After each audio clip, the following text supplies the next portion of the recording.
arriba, río abajo, flotando nuevamente en nuestra balsa chona, aquí intentando llevar cultura, arte, entretenimiento, conjuntamente con Infograma y nuestro canal aliado OnePlus TV. Aquí estamos esta mañana, nada más ni nada menos con Wilman Ordóñez Iturralde, que lo podríamos describir de varias formas, folclorista, director de danza, etcétera, etcétera. Bienvenido, Wilman, pero sobre todo interesado en nuestra cultura y su polisemántica. Y casualmente hablo de polisemántica porque ha sido capaz de escribir y describir el mundo de las rocolas en otra obra, entre tantas que tiene, o por ejemplo en Niña Bonita, historias mentirosas de bandidas del puerto. Bueno, yo me imagino, porque todavía no leo, y gracias por la dedicatoria, aunque es bastante ilegible la dedicatoria, sí. Mi querido hermano. Doy que intento ver, así que quiero que la leas porque yo me muero por saber cómo me la has dedicado, hermano, pero qué letra, la del médico es tu ralado, no, lo que tiene. ¿Ah? Para ti, querido Ramón, esta niña bonita que cuenta una historia distinta de la melopea del puerto. Tu pana Wilman Ordóñez, 12 de abril del 2023. Hermano, cuéntame las diferentes historias de las melopeas del puerto. Arranquemos con este tema antes de ir al libro más científico que tiene. Gracias, Ramón, querido. Es un honor para mí compartir contigo en un lugar tan mágico, simbólico, maravilloso y mítico, además, ¿no? En esta ribera. Y antes de contestar tu pregunta, recordaba la plumilla de Roura Oxandaberro, pues, sí. En el libro mío Corazón de Palo Santo, de 1924, que él estaba navegando a orillas del río y veía un baile que se llamó en la colonia de zapateado o de golpe de tierra. Así que muy chévere por compartir contigo esto. Es otro universo, Estos relatos de Niña Bonita tienen que ver mucho sobre una memoria pasada de los cabarets artísticos de la ciudad de Guayaquil entre el 20 y el 50, cuando ya ingresa la guaracha y otros ritmos de carácter también afrocaribeño de origen tropical, ¿no? Y un poco se rebinariza este tema del compás y del ritmo para los cuerpos festivos.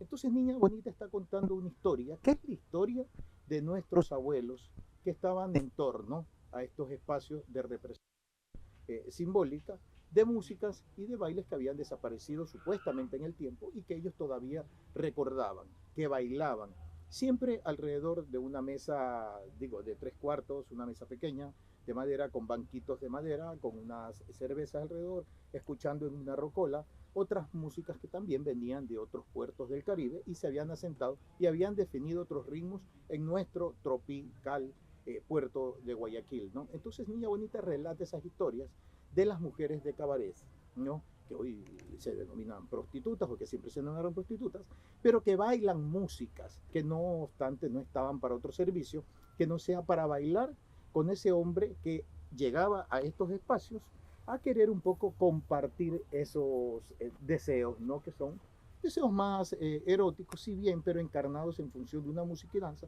que los llamaba a un poco a representar estas historias. Cuéntanos, ¿estas son historias creadas por vos? No, son ¿O son historias que has recopilado como científico? Como etnógrafo, yo lo que hice fue acercarme a estos espacios, a las historias antiguas orales de mi papá, de mis tíos, de mis abuelos, pero también son historias recogidas en los cabarets de Guayaquil, ¿no?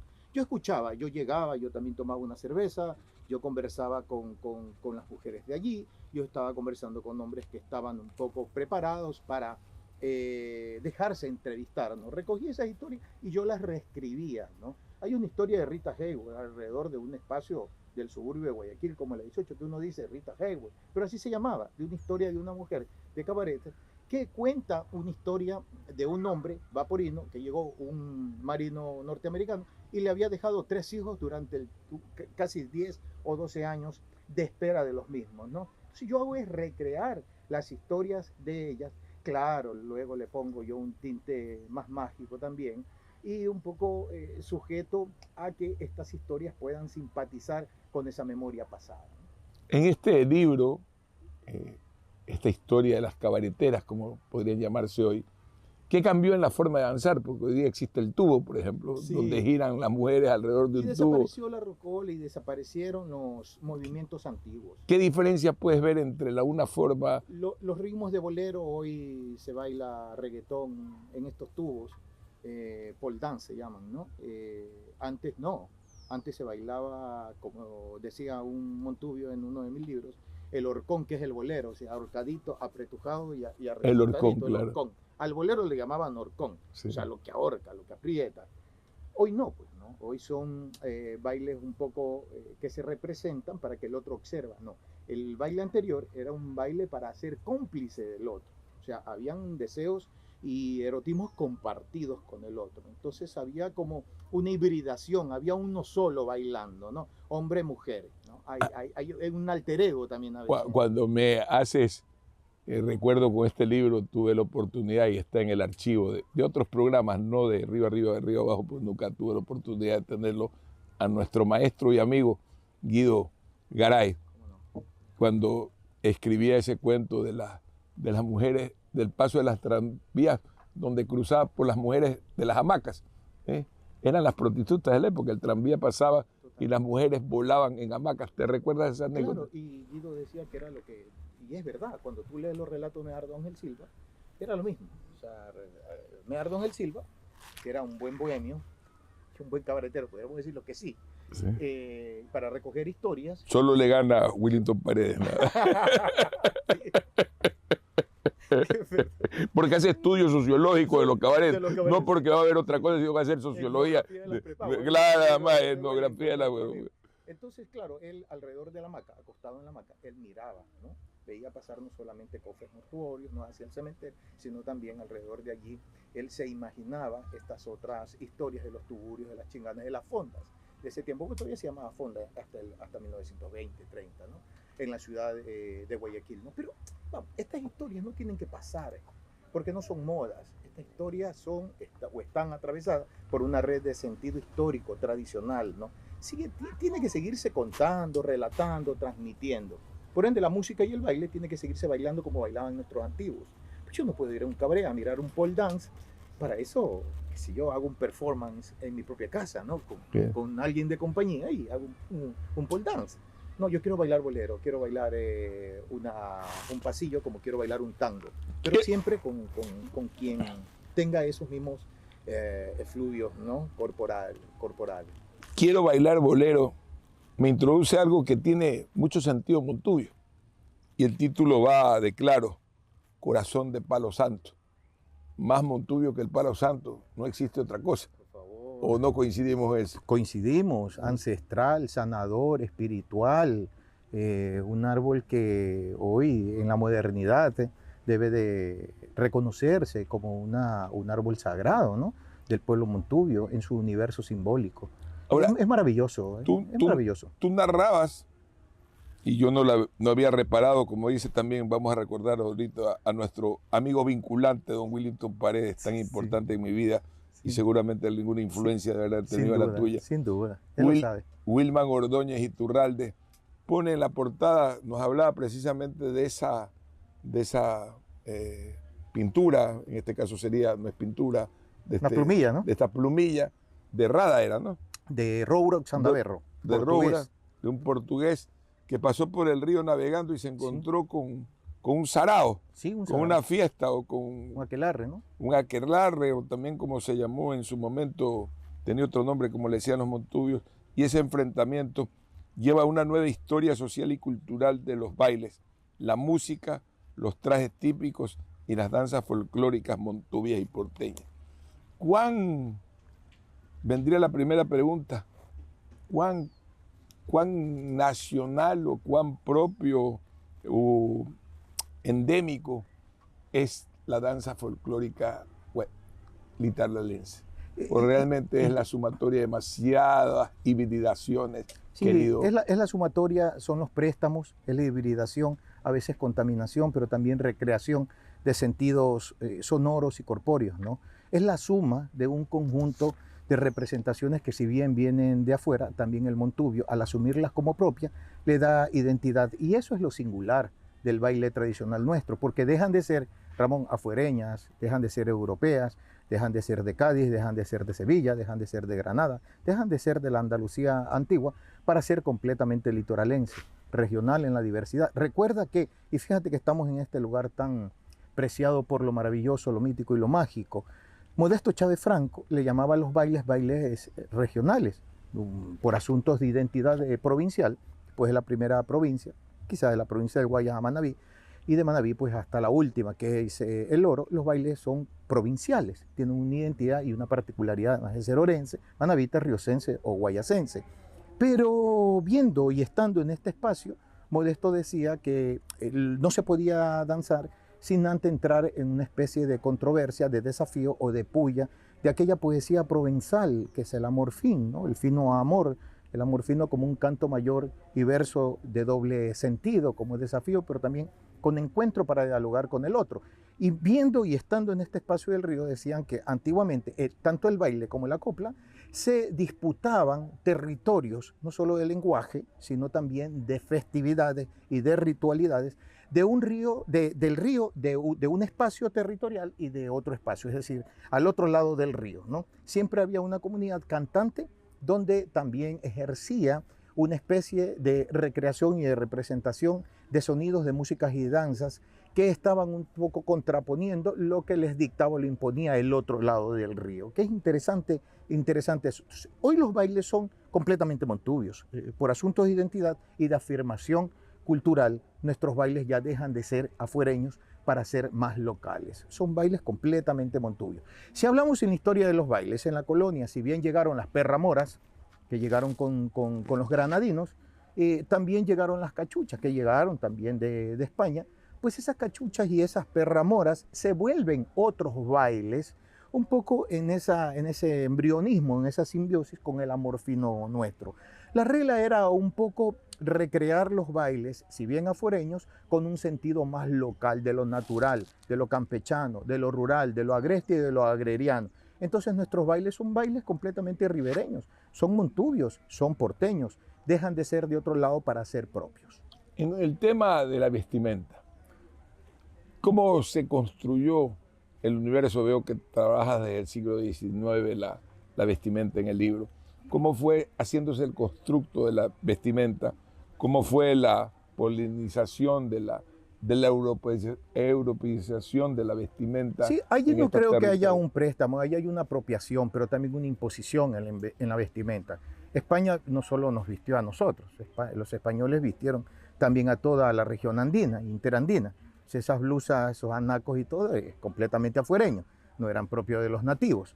Entonces pasó igual acá, ¿no? Los patrones, las matronas, ¿no? Para llevar a un domingo de fiesta o para llevar a los jueves de retreta, pues les regalaban los vestidos que tenía en el entorno. Ahora, el montubio, que no podía llegar a ese tipo de telas, que son telas victorianas o inglesas o alemanas o italianas, porque no tiene todavía la condición económica como para comprarla, entonces se dejó vestir de esa manera. Entonces pasa a ser un vestido ya no de la matrona, sino el vestido del acompañante. En ese tiempo eran las nanas que acompañaban, las negras que acompañaban se decían negra, negro, no había ese conflicto semántico, ese conflicto lingüístico, ¿no? de hoy, de afrodescendiente con negro. La negritud viene de la colonia a la república. Entonces vistieron a la manera que el patrón le indicaba que tenía que vestirse. Por ende, los bailes también fueron copiados. Minués, danzas, contradanzas, cracovianas. Las polcas son nuevas, las polcas son modernas, son del siglo XIX. Quisiera hacer contigo un análisis, citando lo que aquí se dice. El montubio abandonó el caballo y se montó en una moto. Abandonó el sombrero por la gorra. Y dejó la gorra. Abandonó el amor fino, quizás lo conserva como un acto folclórico y se envivió en el rap o en el reggaetón, y abandonó también su vestimenta. Sí. Se transformó, así como viendo la gorra de Baigón, que se la pone encima de cualquier fertilizante que usa, también cambió el resto de su vestimenta. La cotona la cambió por una camisa polo, sí. Y el blue jean apareció en lugar de los famosos pantalones de color caqui que vi yo con los que trabajan la gente en la finca. ¿Cuánto esa nueva culturalización deja todo ese mundo montubio que tú y yo y eso me dejó reflexionando un poco el doctor Pérez en una entrevista anterior. ¿Cuánto nos deja en ese mundo sin el discurso previo o con un discurso que no evolucionó? La calidad de nuestros caballos no evolucionó, lo de amor fino nuestro se encerró en una repetición de amor fino. De amor finos antiguos se recreaban y repetían constantemente. Pero ¿Cuánto perdimos en eso? Mucho perdimos. Pero ya lo dijo Modesto Chávez también en 1927, el 12 de octubre, en una historia bien linda, contada que está en un libro mío que se llama Amor fino canto mayor, del Montubio, ¿no? Sí, claro. Y él indicaba pues que ahora nos vestimos a lo gringo o a lo italiano. Mira, en el 20, cuando ya la moda flapper había llegado a Guayaquil, el jazz, la orquesta Van Jazz de Nicolás Mestanza ya estaba sonando duro en la ciudad, habían cambiado también esas modas isabelinas de la gente de Alcurnia para también transformarse y vestirse más americanamente, ¿no? Y antes que italianos se vestían afrancesadamente. Afrancesados. En el 19 era Francia, básicamente. Italia no entraba en el juego. Francia, para Fue nada. la migración de fines del siglo todo con los gran cacao, ¿no? O claro. Pero los gran cacao más afrancesados. Más afrancesados. Por eso es que también traen, a pesar de que dicen que no, pero los etnomusicólogos han logrado determinar que no solamente habían pianos de pedal, sino de cola también, pero de cola debe haber sido solamente gente de verdad que podía comprar un piano de cola en ese tiempo, pero afrancesados completamente. De ahí viene la cuadrilla también y el nuevo valse, que es el valse muy distinto francés que había llegado a esta ciudad y se bailaba como baile de salón. Ahora, recuerda que históricamente el Montubio es un ladino, ¿no? Por ende viene dejando lo que no le es funcional, ya no es colectivo y ya no es de uso, sujeto a una práctica comunitaria. Ya, eso lo dejó en la colonia, pasa a la república, se viste distinto, o lo visten distinto después de la independencia, la revolución marxista y la liberal. Pero los cantos también cambian, porque los cantos también se vuelven menos recreados para un etos festivo colonial, ¿no? Para distracción y para el ocio de dictas de reyes y de imposiciones de príncipes. Acá ya más liberal, más revolucionario, menos conservador, y en la revolución liberal completamente distinto, igual que la vestimenta. Entonces, si bien las cotonas eran de origen inglés o francés, habían dos tipos de algodón que llegaban a la ciudad, entonces vestían con una especie de camisa de zaraza, ¿no? Una camisa más sencilla, pero también con el mismo diseño, porque las fotografías del Guayaquil al final da cuenta completamente de eso, ¿no? Nos relata esa historia, ¿no? Hoy se visten como norteamericanos, cowboyanos, o el caballo tiene trepado un ranchero, pero cantando amor fino. Lo que pasa es que hay que detectar, hay que estar tan bien sensible. Hay una influencia en el mundo montubio, en la ruralidad. Quito la palabra montubio y pongo la palabra ruralidad, que es básicamente la importación de los ritmos colombianos. Totalmente. O sea, hay un dominio total en esa materia. Ramón, por Guayaquil entran, pues, ¿no? Sí. Estos ritmos colombianos, el porro, el paseíto, luego muy tarde la guaracha, la cumbia, porro, paseíto, cumbia y guaracha después que entra con Cuba. Pero con los colombianos entró el porro, el paseíto y la cumbia se queda en el mundo rural, en el mundo montubio. Ha logrado un proceso también, este proceso de importación, de hibridación local. Ha habido un nacimiento, unas corrientes en tus estudios de que así mismo como llega, lo modificamos. Sí. Porque siendo ladino, como señala tú y el doctor Wilton, el profesor Wilton Pérez siempre, el montubio es ladino, pero tiene una capacidad de readaptación inmediata. También readapta y acriolliza lo ajeno, ¿no? Sí, totalmente. Mira que nosotros descubrimos una cumbia más montubia con don Aristides Piedrahíta Bahamonte, del recinto Cerro del Gusano de la provincia de Los Ríos, a 15 o 30 o 20 minutos arriba de Vinces. Este hombre tocaba porros y tocaba guaracha, como señores les voy a contar una historia que pasó en el río. Un lagarto con la lagarta se juntaban con mucho frío y el lagarto le dice a la lagarta, o sea, este hombre recreó, cogiendo ese ritmo, apropiándose, haciendo un préstamo cultural del mismo, una canción que tiene que ver más con el entorno. Y ahí salió el tronquero y salieron otras, que este es el tío abuelo del payador de Vince, Roberto Calero Piedrahíta, que también ya murió. Entonces, sí, muchos montubios alrededor de la región, en la diversidad, muchos montubios, como don Manuel Rendón Briones, pues, el gran, el Sambo Rendón. El de Los Ríos, que llegó don Toribio, el primer don Toribio, que en los 40, 50, 60 de Radio Cristal, este hombre estaba tocando con guitarra traspuestas. La guitarra traspuesta mantiene un silencio en el capodaje y tocaba como un ritmo de porro o como un ritmo de guaracha y se bailaba golpeando fuertemente el piso, como unos zapateos muy lindos, pero eran realmente cumbias. Eran cumbias bailadas con zapateo y siempre rejuntado con el otro, ¿no? Entonces siempre hay esa readaptación, ¿no? Pero eso es muy natural. Eso es muy de él, eso es muy propio, eso no es... ¿Y No es cuándo hacemos aquí en esta balsa un horcón? cuando tú Para presentarlo aquí, traer un par de montubias, hacer un horcón y celebrar. Cuando tú quieras. Ah, Tú sabes que un horcón. que en el corazón montubio, en el corazón de Daule, está el corazón del alma misma de esta gente maravillosa y sencilla que sigue cantando y regalándonos historias de amor, historias de doble sentido a través del amor fino, del baile y de la música, ¿no? Corazón de Palo Santo, corazón y alma Montubia. Wilman Ordóñez, un hombre que le ha dedicado casi toda su vida a resaltar, a marcar, a revisar, porque veo muchos actos de revisionismo en su trabajo, de lo que pensaba hace 20 años a lo que veo que desarrolla. Claro que Gracias por ese proceso de evolución, que es la única forma ti. como podemos salir en el mundo montubio de ese estancamiento que puede darse cuando no se piensa que somos seres ladinos, los montubios, y que somos capaces de transformar nuestro entorno de acuerdo a la oportunidad que se presenta. Nuevamente, mi querido Wilman, muchas gracias. Muchas gracias a ti.